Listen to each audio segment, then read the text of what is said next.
છેલ્લે આપણે રિંગમાં આકૃતિ સમજાવી દીધી હતી, લખાણ બાકી હતું. તો સૌથી પહેલો મુદ્દો કે એક વિદ્યુત પ્રવાહ ધારિત રિંગ,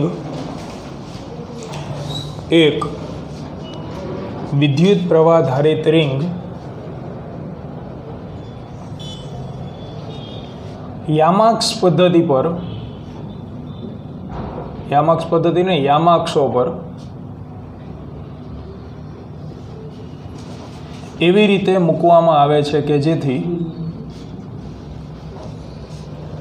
યામાક્ષો પર એવી રીતે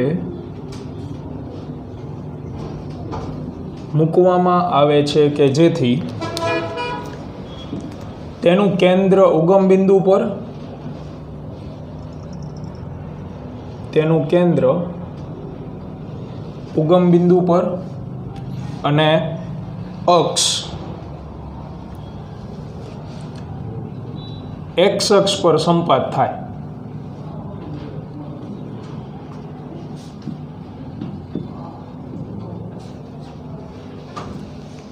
એના પછીનો મુદ્દો, આકૃતિ મુજબ પી બિંદુ પાસે, આકૃતિ મુજબ પી બિંદુ પાસે રિંગના લીધે ઉદ્ભવતું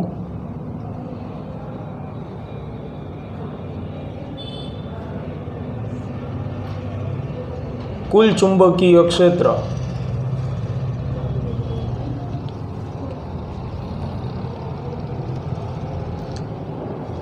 આપણે મેળવવું છે.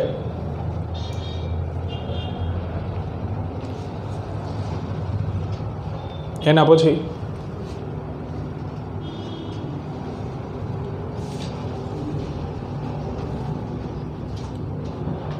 તો એના માટે હવે ડાયરેક્ટ ચુંબકીય ક્ષેત્ર મળવાનું નથી.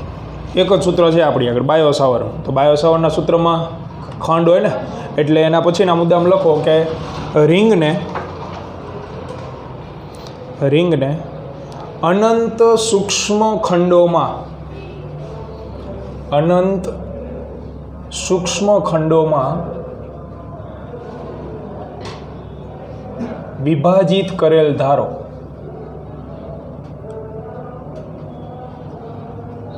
વિભાજિત કરેલ ધારો. એના પછીનો પોઈન્ટ, કોઈ એક સૂક્ષ્મ પ્રવાહ ખંડને લીધે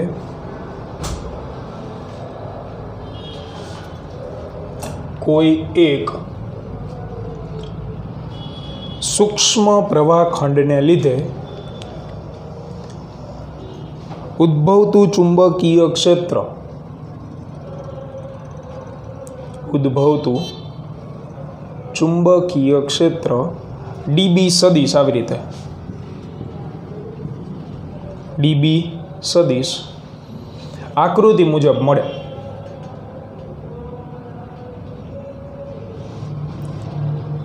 જેના બે ઘટકો હોય,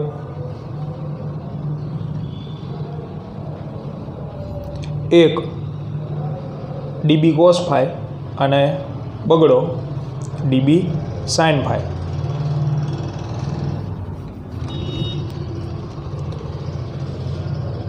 અને છેલ્લો મુદ્દો, પરંતુ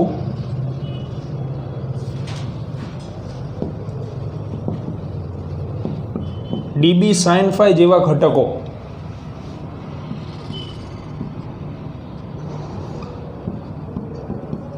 એકબીજાની અસર નાબૂદ કરે.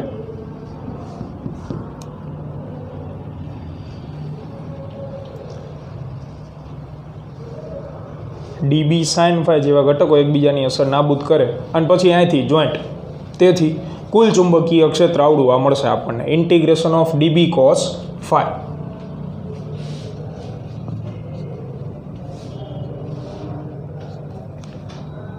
તો સાવ સહેલું, અહીંથી ભાગલા પાડો રાજ કરો. પહેલાં ડીબી ગોતશું, પછી કોસ ફાઈ ગોતવાનું. અહીંયા ખૂણો હતો ફાઈ અને આ જગ્યાએ તમને ડીબી સદિશ મળતું હતું. આ ફાઈ ખૂણો હતો એટલે બે ઘટક આપણને જોવા મળતા હતા, ડીબી કોસ ફાઈ અને ડીબી સાઇન ફાઈ. આ બે ઘટક હતા. તો હવે પહેલાં ડીબી ગોતી. તો ડીબી ગોતવા માટે બાયો-સાવરનો નિયમ, બાયો-સાવરના નિયમ મુજબ ડીબી સદિશ ઇક્વલ ટુ μ0/4π IDL સદિશ ક્રોસ આર સદિશ છેદમાં આર ઘન. આપણે મૂલ્ય જોતું ને ડીબીનું, તો એના માટે ક્રોસ ગુણાકાર ખુલ્લો કરવાનો, એટલે μ0/4π IDL into R into sine theta. તો આપણે ચર્ચા કરી હતી એમાં થીટા તમને કેટલો દેખાતો હતો? 90. જે આ આકૃતિમાં દેખાય? બિલકુલ નહીં. એટલે આકૃતિની નીચે મેં તમને લખાવ્યું હશે આઈડીએલ લંબ આર સદિશ, બરાબર, જે આમાં નહીં મળે. એટલે અહીંયા આપણે થીટા બરાબર 90 લઈ લઈ, તો સાઇન 90, એક વખત આર ઉડી જાય તો સિમ્પલ સૂત્ર બને ડીબીનું, બરાબર. ડીબી બરાબર μ0 IDL અપોન 4π r સ્ક્વેર. એક વખત આર ઉડી ગયું. હવે આમાં થોડુંક એડિટિંગ. તો એડિટિંગ આમાં શેમાં થઈ શકે? ખાલી આર. આ કંઈ ન ફરે ને, આરમાં એડિટિંગ થાય આકૃતિ ઉપરથી. ભૂમિતિનો તમે ઉપયોગ કરો તો આર જે છે એ કર્ણ બને. તો આકૃતિ પરથી આર સ્ક્વેર એના બરાબર શું લખાય? a square plus x square. જો વર્ગમૂળ લઈ લે એટલે આર જોતું હોય તો a સ્ક્વેર વત્તા એક્સ સ્ક્વેરની કેટલી ઘાત આવે? 1/2. જરૂર પડે ઉપયોગ થાય તો આગળ, બાકી તો અહીં તો શું મૂકવાનું છે આપણે? આર સ્ક્વેર જ મૂકવાનું ને. તો એ કિંમત મૂકી એટલે ડીબીનો વહીવટ પૂર્ણ. DB is equal to μ0 IDL upon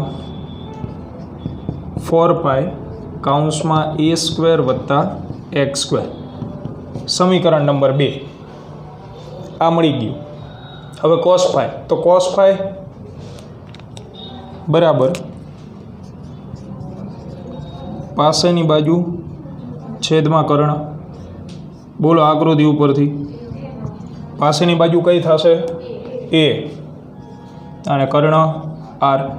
આરની જગ્યાએ ગોઈતું ઉપર a સ્ક્વેર વત્તા એક્સ સ્ક્વેરની 1/2. તો એ મૂકી દો અહીં. a સ્ક્વેર વત્તા એક્સ સ્ક્વેર 1/2. સમીકરણ 3 અને અહીંયા તારવણી પૂરી. સમીકરણ 2 અને 3 બેની કિંમત સમીકરણ 1માં મૂકીને સંકલન કરી નાખો. તો સમીકરણ 2 અને 3 ને સમીકરણ 1માં મૂકતા, તો સમીકરણ 1માં આપણે એને મૂકીએ એટલે b is equal to integration μ0 IDL upon 4π a square plus x square into cos φની જગ્યાએ આવડું આ પદ એટલે a upon a square plus x square એની 1/2 ઘાત. આધાર સરખો ઘાતાંકનો શું થાય? સરવાળો. દેખાય? આ બે આધાર સરખા થયા ને, a સ્ક્વેર વત્તા એક્સ સ્ક્વેર. આની કેટલી ઘાતાંક ગણાય? 1. આની 1/2 તો 3/2. એટલે ઇન્ટિગ્રેશન μ0 IDL અપોન 4π કૌંસમાં a સ્ક્વેર પ્લસ એક્સ સ્ક્વેરની 3/2 ઘાતાંક. હવે સંકલન આવડે? બરાબર. સંકલન આમાં બધા પદ શું થાય? અચળ. કારણ કે સંકલન આપણે 11મા ધોરણમાં ભણ્યા ત્યારે આવું હતું.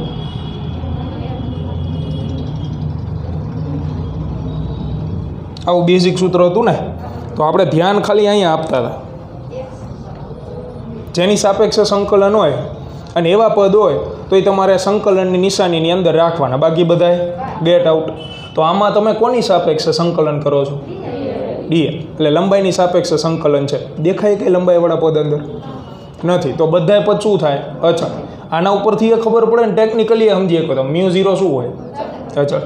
વિદ્યુત પ્રવાહ, જો વિદ્યુત પ્રવાહ બદલાય ચુંબકીય ક્ષેત્ર બદલાય એવું ઓસ્ટ્રેડ આપણને કહી ગયા, એટલે એ બદલાવાનું નથી. એ તો ત્રિજ્યા એ અચળ, છેદમાં 4π અચળ છે જ. એ સિવાય ત્રિજ્યા આવ્યું ને x એટલે શું? જે અંતરે તમારે ચુંબકીય ક્ષેત્ર જોતું એ અંતર, તો એ ન બદલાય. એટલે આમ તમે જોવા જાઓ બે રીતે સમજી શકો. તો બધા પદ બહાર કાઢી નાખીએ આપણે, એટલે અંદર વધશે ખાલી dl. તો μ0 I a / 4π કૌંસમાં a² + x² ની 3/2 ઇન્ટિગ્રેશન ઓફ dl. તો ઇન્ટિગ્રેશન ઓફ dl એટલે શું? ખાલી l થઈ ગયા ને. 1 × dx નું શીખડાયું હતું x, 1 × dy નું y, 1 × dl નું l. કારણ કે એકડો તો છે જ, એકડો એટલે l ની કેટલી ઘાત મુકાય? 0. તો l ની 0 + 1 કરી નાખવાનું થાય. એટલે અહીંયા તમે કેપિટલ L મૂકો, સ્મોલ l મૂકો, કોઈ વાંધો નહીં. છેદમાં 4π a² + x² ની 3/2. આનું સંકલન કરીએ આપણે, એટલે રિંગની કુલ લંબાઈ મળે તમને. સ્મોલ l મૂકો તોય હાલે, કોઈ વાંધો નહીં.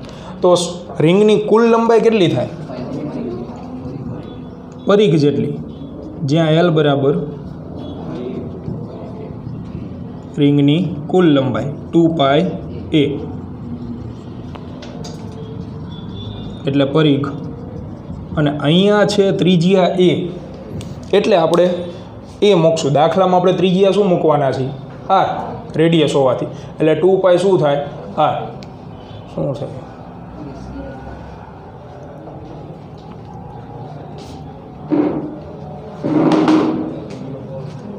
મૂકો આમાં. આ 2π અહીંયા મૂકીએ આપણે, એટલે b બરાબર μ0 I a / 4π કૌંસમાં a² + x² ની 3/2 × 2π a. તો પાય ઉડી જશે અને બગડો ઉડશે. તો ચુંબકીય ક્ષેત્રનું સૂત્ર μ0 Ia² / 2 કૌંસમાં a² + x² ની 3/2. આ રિંગના લીધે રિંગની અક્ષ ઉપર ઉદ્ભવતા ચુંબકીય ક્ષેત્રનું સૂત્ર છે. અક્ષ ઉપર કીધું હોય ને તો આ સૂત્ર વાપરવાનું. આની અલગ અલગ કન્ડિશન આપણે ભણશું અત્યારે, કે ક્યારે કઈ રીતે એપ્લાય કરવાનું. તો લખાણની દ્રષ્ટિએ લેન્ધી લાગશે, એટલે લખાણ બને એટલું નાનું જ લખવાનું. એટલે જ મેં કીધું હતું કે આકૃતિમાં બહુ ચીપકાવેડા નથી કરવાનું. સિમ્પલ આ જ આકૃતિ તમારે પરીક્ષામાં દર્શાવે, આ જ આકૃતિ. આમાં ક્યાંય તમારે ડીબી, સાઇન ફાઈ, નાબૂદ થાય ને એવું કંઈ દર્શાવવાની જરૂર નહીં. લખાણ જેટલું મેં લખાયું એમાંથી એક કાપકૂપ કરી શકો. મૂળ મુદ્દો ખાલી આવો કેટલો હોય કે રિંગને તમે નાના ખંડમાં વિભાજિત કરી, એક ખંડના કારણે ચુંબકીય ક્ષેત્ર ડીબી સદિશ મળ્યું, એના બે ઘટક આવ્યા, એમાંથી સાઇનવાળા ઘટક શું થઈ ગયા? નાબૂદ થઈ ગયા. વધ્યા એટલે અહીંયાથી સંકલન. સંકલનમાં શું થશે? બે પદ, પહેલાં ડીબી ગોતો, પછી કોસ ફાઈ ગોતો, ગુણાકાર કરીને સાદું રૂપ આપો એટલે સૂત્ર થઈ જાય. સંકલનમાં તકલીફ તમારે પડે નહીં. બરાબર? તો એકવાર શાંતિ જોઈ લો ને પછી મોઢે જ છાપી નાખો જોઈને લખવા કરતાં. બરાબર? ઝડપથી પૂર્ણ કરો.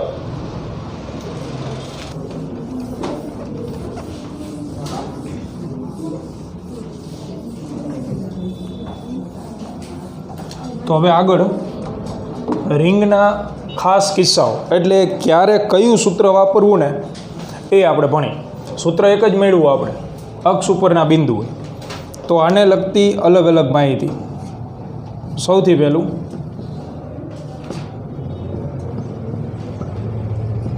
કે n આંટાઓવાળી રિંગ હોય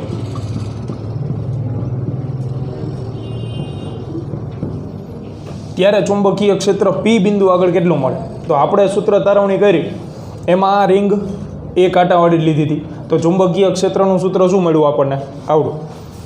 હવે ધારો કે 5 આંટા આપ્યા હોય તો ત્રિરાશિ, એક આંટા માટે આટલું ચુંબકીય ક્ષેત્ર, 5 આંટા માટે કેટલું, એટલે ગુણ્યા ખાલી શું કરવાનું થાય? આંટાઓની સંખ્યા. એટલે એક કરતાં વધુ આંટાઓ આપેલા હોય તો ત્યારે આવશે μ0 Nia² / 2 કૌંસમાં a² + x² ની 3/2. ત્યાર પછી બીજો કેસ કે જો P બિંદુ ખૂબ દૂર આવેલ હોય તો શું? એટલે પી બિંદુ તમને જે દેખાય છે આ પી બિંદુને આપણે 5, 7, 10 કિલોમીટર સુધી લઈ જઈએ તો કયું અંતર વધે?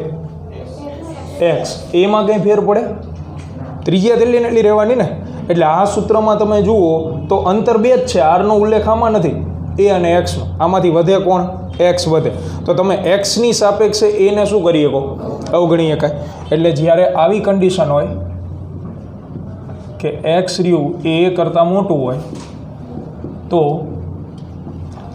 એક્સની સાપેક્ષે એને અવગણતા. એક્સની સાપેક્ષે અવગણવાનો, અંશમાં જ ન કાઢી નાખતા, એ તો એમ નામ રહેશે. એની યારે સરવાળો હોય ને ત્યારે એને અવગણવાનો થાય. એટલે બી ઇક્વલ ટુ μ0 NIA² અપોન 2 કૌંસમાં એની જગ્યાએ 0 x² વધે જેની 3/2 ઘાત થાય. તો અહીં એક્સની કેટલી થઈ જવાની? 3 ઘાત.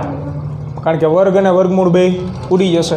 એટલે તમને સૂત્ર મળશે કે μ0 NIA² અપોન 2x³. આવી કન્ડિશન હોય ને ત્યારે આ સૂત્ર વાપરવાનું થાય. એના પછી ત્રીજું, તો આ બે જે કન્ડિશન રહી એમાંથી આ બીજી કન્ડિશન રેર કેસમાં વપરાય, MCQમાં જ હજી જોવા મળશે તમને. પણ આ જે ત્રીજી શરત રહી એ પ્રચલિત ગુજરાત બોર્ડ માટે. ગુજરાત બોર્ડમાં રિંગ આપેલી હોય તો રિંગના આ જ દાખલા તમને પૂછાય જે આપણે હમણાં સોલ્વ કરશું. બરાબર, રિંગ આપી હોય ને એટલે રિંગ માટે તમને ફરજિયાતી કેન્દ્ર ઉપર ચુંબકીય ક્ષેત્ર પૂછે. તો રિંગના કેન્દ્ર પર ચુંબકીય ક્ષેત્ર. તો અહીંયા ક્યાં ગોઈતું આપણે ચુંબકીય ક્ષેત્ર? પી બિંદુ. હવે મારે કેન્દ્ર આગળ જોતું હોય એટલે પી બિંદુને હું ધીમે ધીમે ધીમે ધીમે ધીમે કેન્દ્ર ઉપર લઈ જાઉં, અહીં લઈ જાઉં તો કયું અંતર 0 થઈ જાય? x 0 થઈ જશે. એટલે x બરાબર 0. તો આ જ જે કિંમત છે એ મૂક દો આમાં. એટલે b બરાબર μ0 NIA² છેદમાં 2 કૌંસમાં a² પ્લસ 0 3/2. વારાફરતી બે મૂક્યા. જો આમાં a 0 હતો, આમાં શું 0 થઈ ગયો? x. હવે છેદ ઉડશે. μ0 NIA² છેદમાં 2 એનો ઘન. આમાં નહોતા ઉડતા, આમાં છેદ ઉડે ને, a² નાબૂદ થઈ જાય. તો તમને કેન્દ્ર ઉપર ચુંબકીય ક્ષેત્રનું સૂત્ર મળશે રિંગ માટે મુનિના છેદમાં 2 ગુણ્યા ત્રિજ્યા. આ પ્રચલિત સૂત્ર, એટલે આને તમારે યાદ રાખવું પડશે. અને આના અલગ અલગ ફોર્મેટ આવશે, એ જ્યારે આપણે તાર ભણશું ને ત્યારે જોશું. એટલે સૂત્ર ભેગા ન થાય એટલે યાદ જ રાખવાનું. મુનિ છેદમાં 2 ગુણ્યા ત્રિજ્યા. જ્યારે રિંગ આપેલી હોય અને કેન્દ્ર ઉપર ચુંબકીય ક્ષેત્ર પૂછે એટલે 2 ગુણ્યા છેદમાં યાદ રાખજો 2 ગુણ્યા ત્રિજ્યા. કારણ ગુજરાતીમાં એટલા માટે હું તમને યાદ રખાવું છું, આવા દાખલાઓ જોવા મળશે.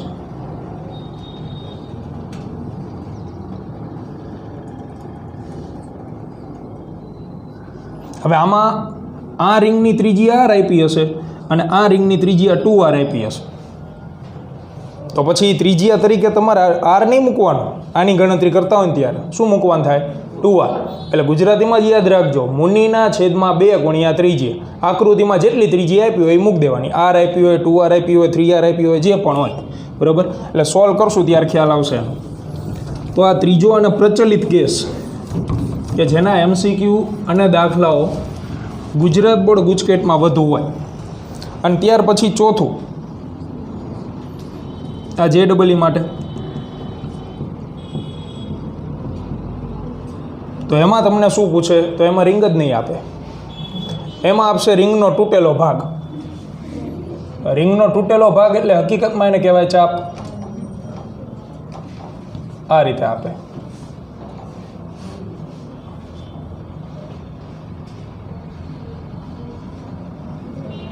અહીં ખૂણો આપી દેશે. આમાંથી વિદ્યુત પ્રવાહ વહેતો હોય. અને આનું ચુંબકીય ક્ષેત્ર પૂછે તો તમે રિંગનું આવડતું હોય ને એટલે આ આવડે. એટલે પૂછે આ રીતે કે ચાપના કેન્દ્ર પર ચુંબકીય ક્ષેત્ર આવ્યું કોણ? કેન્દ્ર. તો 3માંથી કયો કેસ વાપરવાનો થાય? કેન્દ્ર હોય એટલે આર્યો. હવે આ તો આખી રિંગ માટે હતો ને, તો આખી રિંગની જગ્યાએ હું નાનકડો એવો કટકો લઉં તો કયો ભાગ બદલાય? આખી રિંગ હોય તો આટાની સંખ્યા 1 હોય. હવે આના માટે તમારે આટાની સંખ્યા ગોતવા જ આવી પડે, બરાબર? એટલે એ આપણે ત્રિરાશિ મૂકીને ગોતી રિંગ આ રીતે હોય આખી. તો એમાં ત્રિરાશિ આટાની સંખ્યા ગોતવાની હોવાથી ત્રિરાશિ આ રીતની આવે કે લંબાઈ વિરુદ્ધ આંટાઓની સંખ્યા. તો જો એક આંટો આપેલો હોય, ખાલી એક આંટો, તો એ રિંગની લંબાઈ કેટલી ગણાય? પરિઘ જેટલી. એટલે શું મુકાય અહીંયા લંબાઈ? 2πa. પરિઘ જેટલી લંબાઈ. હવે અહીંયા તમને જે આપેલું છે આ ભાગ, જેમાંથી રિંગ આખી જ હોય, પણ મારે ખાલી ચુંબકીય ક્ષેત્ર કોના લીધે જોતું છે? જે કાળા કલરનો ભાગ દેખાય ને, તો એ ભાગ છે ચાપ. અને ચાપની લંબાઈ શું લખો તમે? ખત્રી. ખૂણો ગુણ્યા ત્રિજ્યા. તો ખૂણો કેટલો? થીટા. અને ત્રિજ્યા રે રિંગની હોય એટલી ને એટલી જ થાય ને, એટલે અહીંયા મુકાય a × થીટા. તો ત્યારે આંટાની સંખ્યા કેટલી? એટલે આંટાની સંખ્યા મળશે આપણને થીટાના છેદમાં 2π. આ તમને આંટાની સંખ્યા મળે a થીટા ગુણ્યા 1 છેદમાં 2πa. તો ત્રિજ્યા તો શું થવાની? ઉડી જશે. એટલે આ આંટાની સંખ્યા મળી ને અહીં મૂક દો. એટલે જે સૂત્ર તૈયાર થાય એ ચાપ માટે આવે. હકીકતમાં આવે આમાંથી જ છે, પણ દર વખતે તમારે આવી ગણતરી કરવા જવી ન પડે. જ્યારે તમને તૂટેલ ફૂટેલ ભાગ આપે, ચાપ આપી દે, એટલે ચાપ માટે સીધું સૂત્ર આપણને મળશે. આને તમારે અહીં મૂકવાનું. એટલે સૂત્ર આવશે μ0 I θ upon 4πa. આ JEE. એટલે JEE તમે શોર્ટકટો તૈયાર કરો ને તો એમાં આ શોર્ટકટ પહેલી આપ્યું. ઓહો, કે આવું તો ક્યાંય આવ્યું જ નહીં. કે નવું કહેવાય મારું ભાઈ. હકીકતમાં તમે જે ભણો છો એમાં થોડુંક એડવાન્સ વિચારો એટલે તમને એનું સૂત્ર તૈયાર મળી જાય. એટલે આ સૂત્ર ગોખવાનું નથી. કદાચ પરીક્ષામાં ભૂલી જાઓ તો ત્રિરાશિ મૂકીને મેળવતા આવડે, કારણ કે આ તો યાદ હોય જ ને ગુજરાતીમાં કીધું એટલે. મુનિના છેદમાં 2 ગુણ્યા ત્રિજ્યા. એમાં ત્રિરાશિ મૂકી દો એટલે તમને આંટાની સંખ્યા મળી જાય ચાપની. તો તમે આ સૂત્ર મૂકી શકો. જો અમુકમાં શું થશે ખબર? કે અમુકમાં આવી રીતે ચાપ આપી હશે તો આ આખા ગામને આવડે. આમાં તમારે ચાપની સૂત્ર વાપરવાની જરૂર નથી. કદાચ એ વાપરો તોય જવાબ હરખો જ આવે. અડધો આંટો કહેવાય ને, તો 1/2 મૂક દો અહીં. એના દ્વારા મળતું સૂત્ર. અને અહીંયા તમે થીટા બરાબર કેટલા ગણાયા? રેડિયનમાં પાય. તો અહીંયા તમે પાય મૂકો તો પાય પાય બે ઉડી જાય. એટલે μ0 I upon 4a મળે. અને આ n બરાબર 1/2 મૂકો. μ0 I upon 4a હરખું મળે. પણ આ રહ્યું ને એ અમુક કેસમાં જ લાગુ પડે કે જ્યારે તમે ખૂણો જાણતા હો. આવું આવે એટલે હલવાઈ જાઓ ને. એટલે એના માટે આ સૂત્ર આપણે મેળવું કે જ્યારે તમને ખૂણાવાળી કંઈક ચાપ આપેલી હોય તો ત્યારે તમારે આ સૂત્ર મૂકી દેવાનું રહેશે. અહીંયાથી 2 સ્ટેપ લખજો. આ જે કિંમત રહે ને અહીં મૂકવાની, પછી આ સૂત્ર રહ્યું એ લખી નાખવાનું. તો આ JEE તમને જોવા મળશે. બરાબર? પૂરું કરો ફટાફટ. લખાઈ જાય એટલે સ્વાધ્યાયનો પહેલો અને ઉદાહરણ નંબર 7 બે હરખા જ છે. તો સ્વાધ્યાયનો 4.1 જુઓ પહેલાં. તો એમાં વિદ્યુત પ્રવાહ કેટલો આપ્યો? 0.40 એમ્પિયર. પછી ત્રિજ્યા 8 સેન્ટીમીટર. સેન્ટીમીટરમાં ન હાલે એટલે 8 ગુણ્યા 10⁻2 મીટર એટલે કે 0.08 મીટર. પછી આંટાની સંખ્યા 100. અને પૂછ્યું ક્યાં ચુંબકીય ક્ષેત્ર? કેન્દ્ર આગળ. તો આમાં કયું વાપરવાનું થાય? મુનિના છેદમાં 2 ગુણ્યા ત્રિજ્યા. સૂત્ર મૂકો, કિંમત મૂકો અને જવાબ લાવો. μ0 ની કિંમત 4π ગુણ્યા 10⁻7 એ મૂકી દો. અને એક્ઝેક્ટલી આવો નવો દાખલો છે ઉદાહરણ નંબર 7. આ બે દાખલા ઝડપથી પૂર્ણ કરો પછી આગળ વધી. ભલે રહ્યું કાંઈ.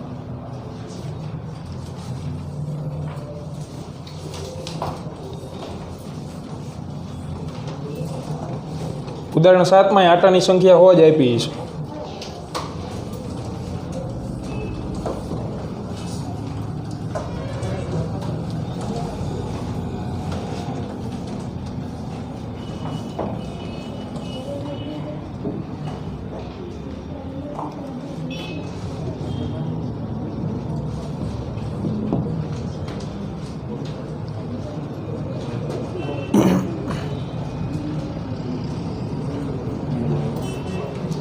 રેડી?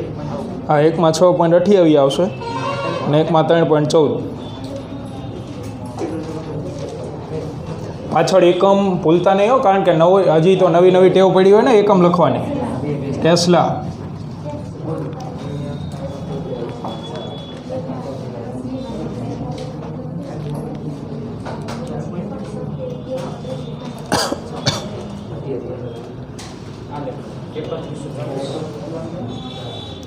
હા, 3140 લખો તો 10 - 7.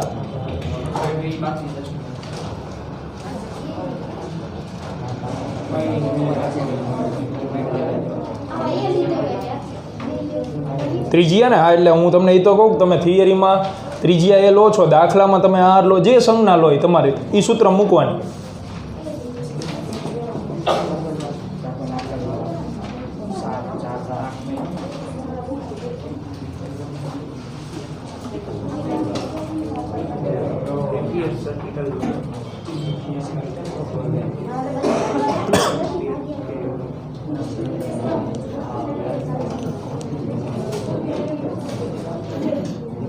આમાં 10 સેન્ટીમીટર ત્રિજ્યા આપી છે, એટલે 0.10 સેન્ટીમીટરમાં નહીં રાખવાની હો ત્રિજ્યા, નહીં તો નહીં જવાબ આવે.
આવી ગયો છેલ્લે ઓલી બાજુ વિપુલ.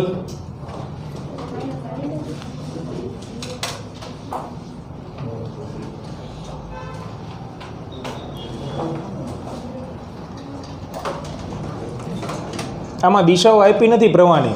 કદાચ એડવાન્સ દાખલો થોડોક કરે તો એમાં શું કે ખબર, વિદ્યુત પ્રવાહ સમઘડી દિશામાં વહે છે. સમઘડી દિશામાં વહેતો હોય તો સમઘડી દિશામાં તમારે જમણા હાથ વિશે આપણે ભણાવ્યું, તો જમણા હાથની આંગળીઓ સમઘડી દિશામાં ઘુમાવવાની. ચુંબકીય ક્ષેત્ર ક્યાં મળે? સમતલને લંબ બહાર તરફ. તો છેલ્લે જે જવાબ આવે એમાં આવું કરી નાખવાનું. ખાલી કીધેલું હોય તો પ્રવાહની દિશા કે, એટલે આપણે અગાઉ વાત થઈ હતી કે દાખલામાં તમને ચુંબકીય ક્ષેત્રની દિશા પૂછે કે ન પૂછે, આપણે દર્શાવી જ દેવાની, નહીંતર એ અડધો માર્ક ક્યાંક ઉડાડી દેશે. બરાબર? એટલે જો રકમમાં પ્રવાહની દિશા વિશે અમને કીધું હોય તો રકમ વાંચો. જો એમાં કીધું નહીં હોય કે વિદ્યુત પ્રવાહ સમઘડી વહે છે કે વિષમઘડી વહે છે, તો કીધું હોય તો દર્શાવી દેવાની દિશા. સમઘડી હોય તો હા, તમારે અંદરની સાઈડ મળશે. સમતલને લંબ અંદર, ડોટને ક્રોસ, એ પ્રમાણે દિશા દર્શાવી દેવાની. ચલો હવે અહીં ધ્યાન આપજો. છઠ્ઠું ઉદાહરણ. તો એની રકમ જો, એમાં 3 પ્રશ્ન પૂછ્યા. એમાં તમને ડેટા આપેલો વિદ્યુત પ્રવાહ કેટલો વહે છે? 12 એમ્પિયર. પછી ત્રિજ્યા આપી છે. ત્રિજ્યા કેટલી આપી? 2 સેમી, એટલે 0.02 મીટર. તો 3 પ્રશ્ન આપ્યા, 3 વારાફરતી આપણે સોલ્વ કરી. પહેલો પ્રશ્ન કે સીધા ભાગોને લીધે, તો આ આકૃતિમાં સીધા ભાગ કયા થાય? AB અને CD. એમને લીધે O બિંદુ પાસે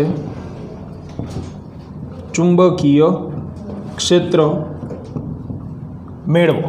એવો પહેલો પ્રશ્ન પૂછ્યો. હવે સીધા ભાગને લીધે ચુંબકીય ક્ષેત્ર જોતું હોય તો આપણી આગળ ખાલી અત્યાર સુધી ચેપ્ટર ભણ્યા એમાં 2 જ સૂત્ર આવ્યા. પહેલું બાયો સાવર અને બીજું રિંગમાં અલગ અલગ કેસ ભણ્યા. તો પહેલી વસ્તુ સીધો ભાગ રહ્યો એ રિંગમાં આવે નથી આવતો, એટલે રિંગ માટેના જેટલા કેસ હતા એ બધા ગયા. તો શક્યતા કઈ વધી હવે? બાયો સાવર. એ વાપરવું પડે. બાયો સાવર વાપરવું હોય તો તમારે શું લેવું પડે? સૂક્ષ્મખંડ. એ સિવાય તો એ એપ્લાય નથી થતું. એટલે કોઈ પણ એક સીધા ભાગમાં તમે સૂક્ષ્મખંડ લઈ લો, કામાં લો અથવા સીડી ભાગમાં લો. તો ધારો કે અહીંયા હું એક નાનકડો એવો સૂક્ષ્મખંડ લઉં જે છે આઈડીએલ. તો એની દિશા ક્યાં હશે? વિદ્યુત પ્રવાહની દિશા. કારણ કે સ્પર્શકમાં આપણે કીધું હતું, પણ સ્પર્શકની ચર્ચા ક્યારે આવે? રાઉન્ડ શેપ આપ્યો હોય તો આ તો સીધો ભાગ જ છે. તો આની દિશા જે છે એ આવશે જમણી તરફ. આ રીતે જે બાજુ વિદ્યુત પ્રવાહ વહેતો હોય ત્યાં પ્રવાહખંડ આવે. કદાચ અહીં લીધો હોત તો એ જ બાજુ આવે જ ને, બરાબર. એટલે આઈડિયલ. તો પહેલાં આપણે સૂત્ર ફિક્સ થઈ ગયું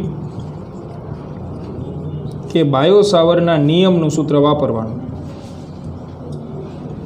તો હવે સીધું હું મૂલ્ય જ લખું છું, μ0/4π IDL sin થીટા. અને જો સદિશ લખશો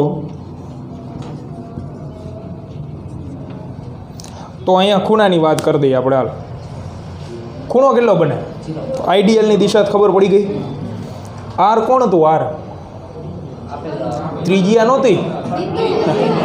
આર ત્રિજ્યા નહોતી. હા, આર વિશે આપણે કીધું હતું તમે દાખલો ગમે એ ગણો, આ ક્યારેય નહીં બદલાય. આર એટલે સ્થાન સદિશ છે. એટલે પ્રવાહખંડના કારણે તમારે જે બિંદુએ ચુંબકીય ક્ષેત્ર જોતું હોય એને જોડતો સદિશ આ પ્રવાહખંડ છે. ને આપણે ચુંબકીય ક્ષેત્ર ક્યાં જોતું? ઓ આગળ. એટલે આને આપણે જોડી દઈ તો આવડો આ જે સદિશ રહ્યો બ્લેક કલરનો એ સ્થાન સદિશ થાય. ને એની દિશા ક્યાં છે? જમણી તરફ જ, આઈડીએલની દિશામાં. તો થીટા બરાબર શું થયું? 0. બીજી શક્યતા આવે, કોઈ વિદ્યાર્થીએ અહીંયા ખંડ લીધો હોય તો આઈડીએલ કઈ બાજુ આવવાનો હતો? આ બાજુ. પણ આર સદિશ કઈ બાજુ આવે? એ તો આ સાઈડ આવે જ ને, કારણ કે તમારે એ આઈડીએલને આની હારે જોડવાનો હતો. તો બે વચ્ચેનો ખૂણો કેટલો થાય? પાય અથવા 180 ડિગ્રી. બે કેસમાં સાઇન વિધેયની કિંમત શું હોય? 0. સાઇન 0 0 અને સાઇન 180 એ શું થાય? 0. તો એ તમે અહીં મૂકશો તો એ 0 આવવાનું. હવે ખંડના લીધે ચુંબકીય ક્ષેત્ર નથી મળતું, તો તારના લીધે શું મળવાનું? તેથી ચુંબકીય ક્ષેત્ર મળશે 0. એ માત્ર ને માત્ર સીધા ભાગ માટે. સીધા ભાગ માટે ચુંબકીય ક્ષેત્ર શું આવે? 0. હવે વાત કરી આપણે બીજા પ્રશ્નની. તો બીજો પ્રશ્ન વાંચો. બીજો પ્રશ્નમાં શું પૂછેલું છે તમને? હા, નોનસેન્સ પ્રશ્ન પૂછો. કારણ કે તમને પ્રશ્ન વાંચીને જ દાંત આવશે. પ્રશ્નમાં એવું કીધું કે આકૃતિમાં વર્તુળાકાર ભાગના કારણે, એટલે આ BC ચાપ રહે એના લીધે ઉદ્ભવતું ચુંબકીય ક્ષેત્ર આખી રિંગથી મળતા ચુંબકીય ક્ષેત્રથી કઈ રીતે જુદું પડે છે? તો અડધું મળે. પૂછવાનો પ્રશ્ન થોડો, આખી રિંગ આપી હોય તો ચુંબકીય ક્ષેત્ર જેટલું મળતું હોય B, અડધી રિંગ આપી હોય તેના કારણે ચુંબકીય ક્ષેત્ર જે મળે એ શું હોય? અડધું જ હોય. એટલે એને પૂછેલું ખાલી મજાક કરવા. તો આમાં B થી C ભાગને લીધે ચુંબકીય ક્ષેત્ર, તો બે સૂત્ર વાપરી શકો. એક તો ચાપ ગણાય એટલે μ0I/4πRI વપરાય, અને અડધો આંટો ગણાય તો મુનિ છેદમાં 2 ગુણ્યા ત્રિજ્યા એ વાપરી શકાય. આપણે ત્રિજ્યાની સંજ્ઞા આર આપી, કારણ કે એમને જવાબ ગોઈતો. તમે બીજા પ્રશ્નનું સોલ્યુશન વાંચો ને તો છેલ્લે જવાબ લખેલો એમને 1.9 હોય છે લગભગ. તો એ આપણે ગોતી લેવાનું. એટલે એ મેળવીએ આપણે. તો 4π 10⁻⁷ આંટાની સંખ્યા 1/2 વિદ્યુત પ્રવાહ તો 12 એમ્પિયર અને છેદમાં 2 ગુણ્યા ત્રિજ્યા આવી હતી 0.02. તો આનો જવાબ કેટલો આવે? 4 ગુણ્યા 3.14 કરજો. 1.884 10⁻⁷ ટેસ્લા. આ અડધી રિંગના કારણે ચુંબકીય ક્ષેત્ર મળ્યું. છેલ્લે વિધાન લખી નાખવાનું, જે આખી રિંગથી મળતા ચુંબકીય ક્ષેત્રથી અડધું હોય. એમને એવો પ્રશ્ન પૂછ્યો ને એટલે આપણે વિધાન લખવું પડે. આખી રિંગથી ગોતેલું હોત તો n બરાબર કેટલા મૂક્યા 1, તો એનો જવાબ આના કરતાં ડબલ આવે. એના કરતાં ચુંબકીય ક્ષેત્ર અડધું હોય. પ્રશ્ન નંબર 3. ત્રીજા પ્રશ્ન માટે 2 આકૃતિ એને આપી. આવીને આવી આકૃતિ એક છે એને આમ કરી નાખેલું.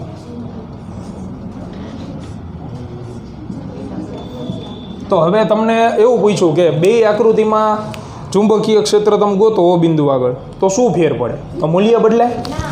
મૂલ્ય તો કારણ કે પરિમાણ તો આને આ જ છે, અહીં જે ડેટા લખ્યો એ જ છે, તો મૂલ્ય જ બદલાવાનું નથી. પણ જમણા હાથના અંગૂઠાના નિયમ મુજબ દિશા બદલાય ને, કારણ કે અહીંયા તમે ચુંબકીય ક્ષેત્ર ગોતો એટલે અહીંયા અમુક છોકરા કન્ફ્યુઝ થાય કે વિદ્યુત પ્રવાહ સીધી દિશામાં લેવાનો કે વર્તુળ દિશા. એટલે સીધી દિશાની વાત તો આપણે કરી નાખી.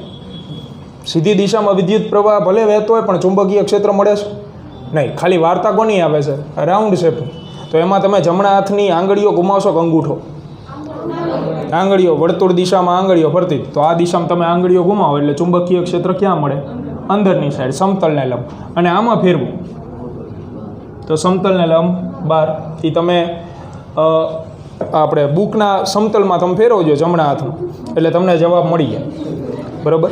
આમાં તો નહીં, આ તો મારા સમતલ આવડું હાથે તમે જમણા હાથની આંગળીઓ આમ આમ કરીને આમ ઘુમાવજો.